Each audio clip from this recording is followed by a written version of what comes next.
ഇനി അച്ഛനെ നിർബന്ധിക്കണ്ട. ഈ ചടങ്ങ് ഞങ്ങൾ വേണ്ടെന്ന് വെക്കുക. ഇനിയും നടത്താൻ ഞങ്ങൾക്ക് താല്പര്യമില്ല. അച്ഛൻ്റെ വാശി തന്നെ ജയിക്കട്ടെ. ഞങ്ങൾ തോറ്റു കൊടുക്കാം. ഞങ്ങളുടെ ഏറ്റവും വലിയ സ്വപ്നത്തെ ചവിട്ടി അരച്ചതിൽ അച്ഛന് സന്തോഷിക്കാൻ.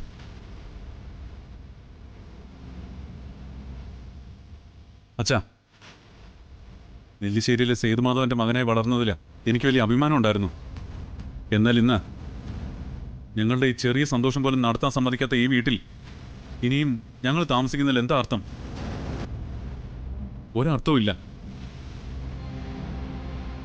ഈ വീടും അച്ഛൻ്റെ സ്വത്തും സൗകര്യങ്ങളും ഒന്നും ഇന്നത്തെ ഈ ദിവസത്തേക്കാൾ വലുതല്ല അച്ഛാ. ഞങ്ങൾ ഇന്ന് ഇവിടുന്ന് ഇറങ്ങുക.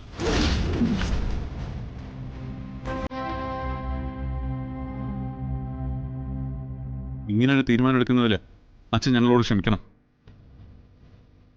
അച്ഛൻ്റെ ആഗ്രഹത്തിനെതിരായിട്ട് ഞങ്ങൾക്കൊന്നും വേണ്ട. എല്ലാവരും ഒരുപാട് ആഗ്രഹിച്ച് വഴിപാട് നടത്തി കഷ്ടപ്പെട്ട് കിട്ടിയ കുഞ്ഞാ. അതിൻ്റെ പേരിൽ എല്ലാവരും ജാതകദോഷം ആരോപിച്ചപ്പോഴും ഞാൻ ആരെയും ഒന്നും പറഞ്ഞില്ല. പക്ഷെ ഇനി ഇതൊന്നും കേട്ടു നിൽക്കാൻ ഞങ്ങളെ കൊണ്ട് പറ്റില്ല. ഒരു വാടക വീടായാലും മതി. അല്പം സമാധാനം കിട്ടിയാൽ മതി.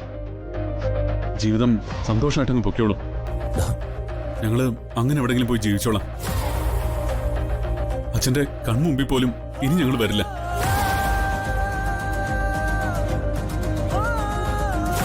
എന്റെ കുഞ്ഞിനോട് അച്ഛന് ഇത്രയ്ക്ക് വിരോധമുണ്ടെന്ന് ഞാൻ കരുതിയില്ല അച്ഛൻ.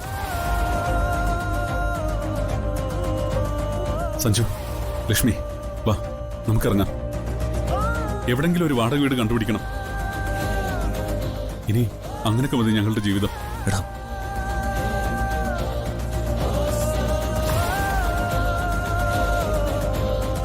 മോനെ, വരാം. ഞാൻ വരാം.